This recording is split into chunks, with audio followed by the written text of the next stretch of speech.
coming up on Bible Time with Dr. Tony Crisp. He said, if you say that you love God and you don't love the people that are made in the image of God, and you don't love the bride of Christ, you don't love the church of God, then you've mistaken it. When people say, well, I love Jesus, I just don't love the church, well, you've misunderstood what it means to love Jesus. This is Bible Time.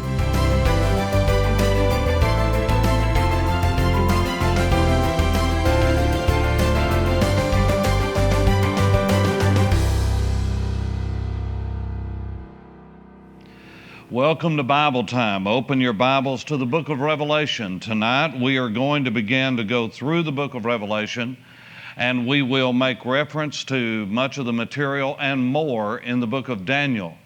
But we're going to begin through the study of Revelation tonight because it's very important that we begin to lockstep these two books, these great two books of prophecy. Part of the book of Daniel was to be sealed up. No part of the book of Revelation is for anything but our understanding.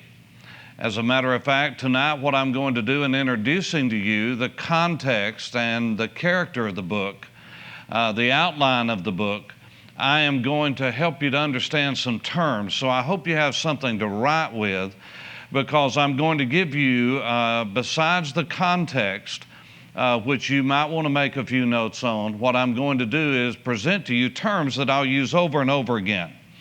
And you can refer back to this because repetition is the mother of learning, and you will learn these terms if you do not know them.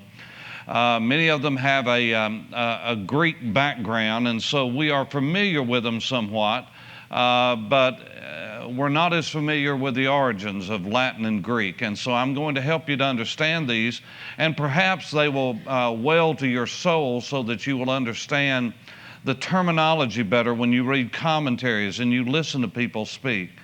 Because many times, pastors and Bible teachers, I know I have been guilty of this, since we are many times in the Word and in these, using these terms a lot, we take for granted that everyone knows the origin of them, and they don't know the origin of them many times. And so what I want to do is to try to put the cookies down on the shelf where anybody can eat them. Because if I am speaking and I'm using terminology you're not familiar with, then you're not going to really comprehend what the scriptures say. And so we're going to do that tonight. But the first thing I want to do is kind of set the context for the book of Revelation. The Apostle John wrote 5 books in the New Testament, in the Berit Hadashah, in the New Covenant. He wrote the Gospel of John. Now we know why he wrote the Gospel of John, because it's stated in the book itself. And I'm so grateful that John has made things simple.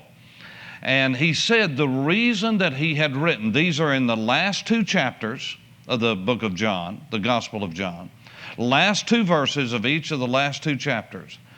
He says, many things Jesus did which are not written in this book. But the things that I have written to you, I have written so that you may know that Jesus is the Messiah, that he is Yeshua HaMashiach. He is the promised one, the anointed one. He is the Christ. And not that you would just know that, but that you would trust in his name. You see, it's not enough to just know about who Jesus is. Many people believe that Jesus is the Messiah intellectually. They give intellectual assent to it. They take note of it. They're cognizant of it. They're aware of the historical facts, but they have never committed themselves to him. They have never gotten under the chuppah. They have never said, I do. And that is when a man's life is changed forever. That's when a person comes into a personal relationship with the God who made them. And so John wrote the Gospel of John, and many of the things that Jesus did are not written down anywhere. John said, if I were to write down all that Jesus said and did, the world couldn't contain the book. Certainly, it couldn't contain all of the theological ramifications of that. And so he wrote that to unbelievers. He wrote it to people who did not believe that Jesus was the Christ, the Messiah, so that they would believe, know who he is, and believe in his name. Then he wrote the book of 1 John, 2 John, and 3 John. And 1 John was written not to unbelievers, but to believers. He said in 1 John chapter 5, I am writing to those of you who believe that you may know that you have eternal life. You see, you can know that. You can know that. You're not wishing. You're not thinking, oh, I hope I can hold out. It's not up to you. It is up to God. Once we commit our lives to him, he is all in, and he is going to get us there. Everybody that God starts with, he's going to finish with, because he is able to do that. The Apostle Paul said to his young son Timothy, I believe to this day, Paul said, that he is able, talking about Jesus, the Messiah, is able to keep that which I've committed unto him until the day that I'm with him. He is able to keep that. Paul told the church at Philippi, he said, the one that has begun a good work in you, Philippians 1:6, he is able to perform until the day of his appearing, until the day of Jesus Christ. And so God is able to do what he said he would do. And John said, these are the tests that I'm going to give you so that you can know. And he gave several tests. One is, if you say that you are a child of God and you are continuing to walk in darkness and you love the world, that is a sure sign that you've never come to the light. Because you see, perseverance and obedience is the sign of new life, always in the Bible. He said, if you say that you love God and you don't love the people that are made in the image of God, and you don't love the bride of Christ, you don't love the church of God, then you've mistaken it. When people say, well, I love Jesus, I just don't love the church, well, you've misunderstood what it means to love Jesus. So he gives these tests. So John wrote the Gospel of John to unbelievers. He wrote 1 John to believers. And then the letters of 2 John and 3 John are personal in nature to the churches and the people in the churches. And then about the midsection of the 90s, all of the other apostles are dead. John is alone. Remember, he was given the care of Jesus' mother, of Mary. And indeed, he took care of her, and he left the area of Jerusalem and Judea and went beyond Samaria and went to what was at that time part of the uttermost part of the earth, which was the Roman province of Asia Minor. It's modern-day Turkey. And he went to the place that's called in modern language Kusadasi, but it was called Ephesus in the Bible. And we're going to read about Ephesus in the 2nd chapter of the book of Revelation, because John was pastoring there. Now you think about the Hall of Fame pastors that they had. When Paul started the work at Ephesus, remember, this was a great commercial city, had the 2nd largest library in the world, the edifice of which, that is just the facade, that which is the front of the building that's remaining, is still there today. Just 2 years ago, I was there with a group of pastors that I had taken there that had asked me to accompany them to teach them the book of Acts and all of the books of the New Testament, and that's what I did. And we went from Ephesus to the island of Patmos, because you see, John was the pastor at Ephesus. It's an amazing story, because the Apostle Paul started Ephesus, and other than Corinth, he stayed there longer than anywhere else because he loved those people, they loved him, and it was a great commercial center, and he was at peace there after an initial raucous beginning. And after he left, Timothy became the pastor. How would you like to follow Paul as his protege? Well, that's what Timothy did. And then Apollos, the great orator from Corinth, came and was the pastor there. And after that was the Apostle John. And after that, tradition tells us that it was a runaway slave from Colossae, not too far from Ephesus, and that runaway slave met Paul in a Roman prison, and he was led to Christ, and his name was Onesimus. And so he was the pastor after John. But John was there, and the Roman emperor was persecuting the church of Jesus. And I'm not talking about Nero in the 60s, who murdered and beheaded the Apostle Paul. I'm talking about Domitian. Domitian was the emperor that banished John. Now, who was Domitian? He was the last of the dynasty of the Flavius family. Now, you know them. You might not know that you know them, but you do, because the first of that dynasty was Vespasian. Vespasian was the one that was sent to Jerusalem to quell the rebellion, the revolt of 67. And so he went and laid siege to the city, and for 3 years the Jews held out. In 69, he was called back to Rome to become the emperor, and he left his son there that the Romans called Titus. We call him Titus. And he was the second of that dynasty to rule, because Titus is the one that actually destroyed Jerusalem. He was the one that led the temple destruction, the ruins of which is still there today. And if you come with me to Jerusalem, I will show you what happens when the Roman army comes in during the first century to a city.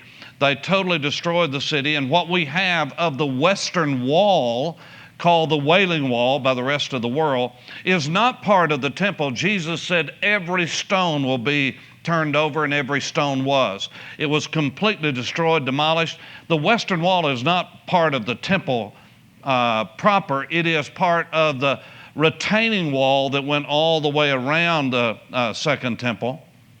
And that entire wall has been found now.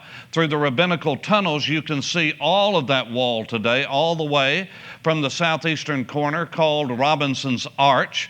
And you can go all the way to the Antonio Fortress and the Struthian pools underneath, which were the cisterns that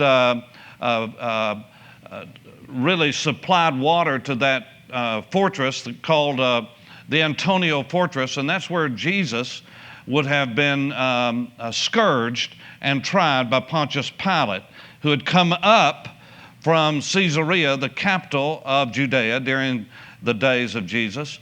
And he had come up, and he was in the Antonio Fortress, and named after Marcus Antonius, Mark Antony. And so he was there. That's where he tried Jesus. That's where he scourged Jesus. But all of that, a wall was toppled over from the top. And along the southwestern edge, they have now uncovered in the pile of rubble several years ago, they uncovered the stone which said, "To the place of the blowing of the shofar." And you can see the image of that, a copy of it today. The main one is in the Israeli Museum, of course, and not out in the weather. But they have a perfect replica of that, so you can see it. And that came from the top, where Titus and the Roman legions came in and tore down part of that wall, totally flattened the temple and everything else, burned the city walls. That's how they finally got in. For years, people wondered, how did they break these huge stones to get in and to breach the walls? And so let me bring up another name for you that you'll hear from time to time. His name is Josephus Flavius. Josephus, you can see his 5-volume work in one volume now in many bookstores, if you can find a bookstore anymore that sells books, and you will see something called Josephus.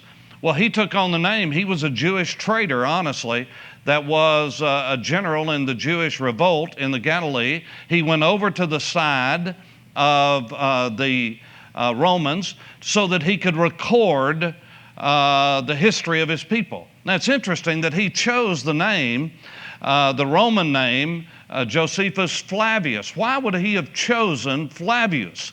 Because that was the name of the emperor's family.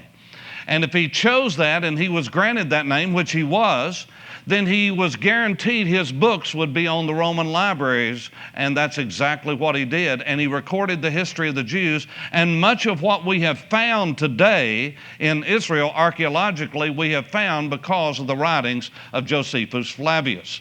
Now, why did I tell you that? Because Josephus was on the northern slope of the Mount of Olives called Mount Scopus. Skopos is the Greek word for lookout, to see. He sat on that. Many times I have stood there on the balcony looking from just where the area where Josephus would have watched the temple being ransacked and burned. And it is recorded that they heard explosions, what we would call like dynamite. And so you say, why? How could they didn't have dynamite then like we have dynamite? What were they doing? Well, the Romans were very, very smart people. And they realized that the limestone is porous. And not in the sense of huge holes, but it's porous. And it retains water. And they knew that if they went up against those limestone walls, and it's not gray limestone like we have here in the mountains of East Tennessee, it is white and golden and light brown limestone. And those walls that you see around Jerusalem are limestone. And so they built raging fires cut the trees down around Jerusalem, built raging fires up against that limestone. And when those rocks, those limestone blocks, that many of them are as long as this stage. I'm not exaggerating one bit. There's one that's much longer than this stage and weighs close to 500 metric tons that are in these walls. They realized that if they got the fire hot enough, that the moisture inside of that limestone would turn into steam and it would explode the rock and breach the wall. And that's exactly what they did. And when they got in, they destroyed the temple. Now, why am I telling you that? Because it is the last of that dynasty, that Flavian dynasty, the Flavian dynasty, the man Domitian, that exiled John because he started persecuting Christians. They would not swear allegiance to the king and the emperor. You had to say, Kaiser Kyrios, Caesar is Lord, Caesar is God. But they would not do that. They talked about Jesus is Lord. This is why the Apostle Paul said that if we confess with our mouth that Jesus is Lord and we believe in our heart that God's raised him from the dead, we shall be saved. That's Romans chapter 10. Why did he say that? Because in the day in which the Apostle Paul wrote that letter to the Romans, he was already in the midst of emperor worship. And they would not swear allegiance to the emperor, and for that they lost their heads. John, they did everything in the world to try to get him to shut up, and he wouldn't shut up. He kept on preaching. And so they said, I tell you what we'll do. We'll set him out in the middle of the Aegean Sea. Now, the Aegean Sea is part of the Mediterranean. It's just the northern fork of it that runs between Turkey and Greece. And in the middle of that Aegean Sea, off the coast of modern-day Turkey, ancient Asia Minor, is a little rocky, beautiful island. You can only go there by boat. And they put John out there and they said, we will never hear from him again. There is a verse in the book of Proverbs that says, man plans his way. Man makes his plans, but God orders his steps. Well, that's not just saved people, that's every person. You see, the Romans and Domitian, the last of that Flavian dynasty, had a plan. They would put John out on the Isle of Patmos and he would never be heard from again. But they didn't take note of something.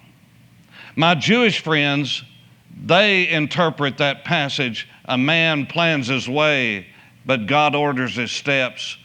Here's the way they say it. God, when man plans his way, God laughs. Sometimes our little plans are so limited. in scope. We cannot see our nose in front of us. And what these Roman emperors did not know, that there is a God in heaven that met John on the island of Patmos. And the Bible says that we'll see in the coming weeks that he was in the Spirit worshiping on the Lord's Day. And the Lord showed up and told him everything that was going to happen that we're going to be studying about. And so that's the context. It was at the close of the first century. John was now nearly 100 years old. He was the last of the apostles. Mary, the mother of Jesus, had already died in Ephesus. Her grave is there to this day. Many people will say to me, well, do you believe that's the actual tomb of Mary? Well, I think it is. If it's not, it's one just like it, because that from antiquity has been the traditional place where Mary, the mother of Jesus, was buried. And why would she be buried in Ephesus? Because that's where John pastored when she lived with him. He took seriously what Jesus said. The last thing he saw to was that his mother was taken care of. And John, his most trusted disciple, the one that had not deserted him, the one that sat beside of him at that last Passover Seder meal, the one who stayed with him during the court trial and even let Peter in to the courtyard, that John took care of his mother. And Mary died in Ephesus, and John was exiled. And the first letter that was written by the Lord Jesus back to these churches was the church that John pastored, and we'll look at that in the weeks ahead. And so that's the context of the writing. It was the Spirit of God giving John exactly what was going to happen. So what I want to do, if I could, is share with you some of the terminology that we're going to go over. And so what I'm going to do is share just one of the terms with you, explain that to you, and in the next session of Bible time, I will explain the rest of the terms that we're going to go over and over again in the course of the next weeks of study together. This is not going to be a sermonizing of the book of Revelation. We're going to go through it chapter by chapter, and I'm going to help you to see the overview. Because if you ever see the overview and how the book is written, all of a sudden it will come to life to you. It will be like reading something in black and white, and all of a sudden it coming on in color. You'll see the shades and the nuances. It's like you cannot see what it is. It's like one of those old connect the dot coloring books, and you start drawing, and all of a sudden the dots connect and you see the total picture of what is before you. This is the way I pray that God will make it in the days ahead. So the first term I want you to look at is in the first verse of Revelation. Revelation chapter 1 says, "This is the revelation of Jesus Christ, Yeshua HaMashiach, Jesus the Messiah, Jesus the Anointed One, which God gave him to show to his servants things which must shortly take place. And he sent and he signified it by his angel to his servant John." Notice the first words, the first phrase, the revelation of Jesus Christ. And many of your older Bibles, you will read, this is the revelation of St. John the Divine. This is not the pulling back of the curtain of St. John the Divine. No, he's the one that wrote it. He was the messenger boy that wrote it down, the amanuensis, the secretary. No, it was the revelation of Jesus Christ, the Messiah. And that's exactly what this word means. The word revelation is the Greek word apokalypto, apokalypsis. It is the compound word of two Greek words, apo, A-P-O, which is a Greek preposition which means from. In this context, away from. The word kalupto, K-A-L-U-P-T-O, long O on the end, that's a omicron. Kalupto is the word to cover. When you put the two together, apokalypsis or kalupto, then what you have is the phrase to pull back the cover, or to uncover or to pull away the cover. It's the idea of taking a veil or a curtain and pulling back the curtain and let you see what is behind. That's what the word apocalypse, which is a Greek word, means in our language. When you talk about this was an apocalypse, sometimes people will use that as though it's some dramatic event about the end time. That's not what the word apocalypse means. The apocalypse means to pull back the curtain. It means to uncover something that has been hidden.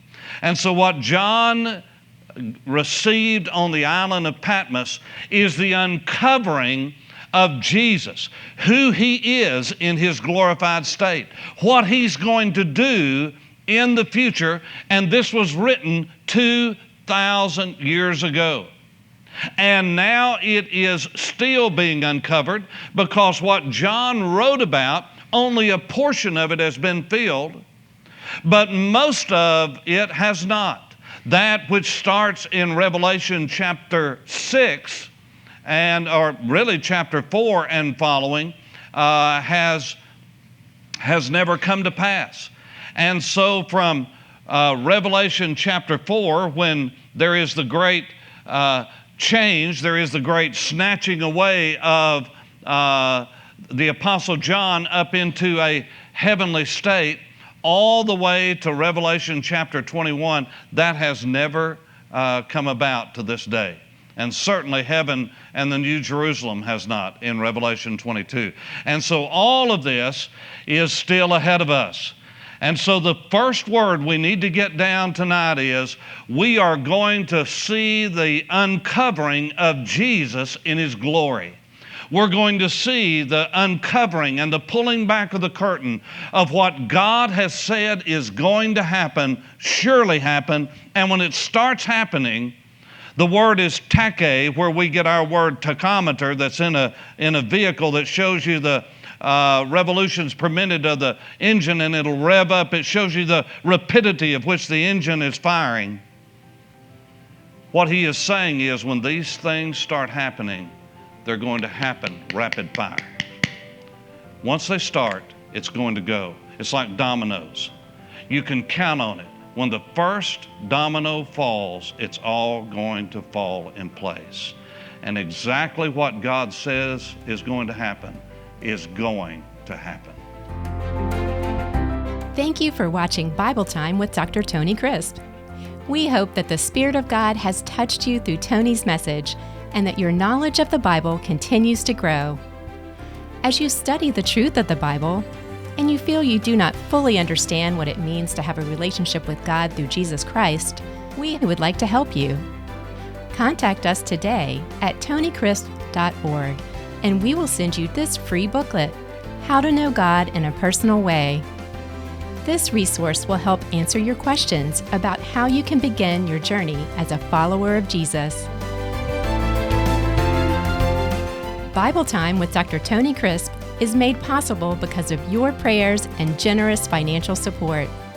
If you feel God is leading you to contribute to this ministry, you can easily give online at tonycrisp.org/donate. Or you can send your gift to P.O. Box 6596, Knoxville, Tennessee 37914. A gift in any amount is appreciated. No gift is too small, and there's no gift too large that can be used to God's highest purpose. Thank you.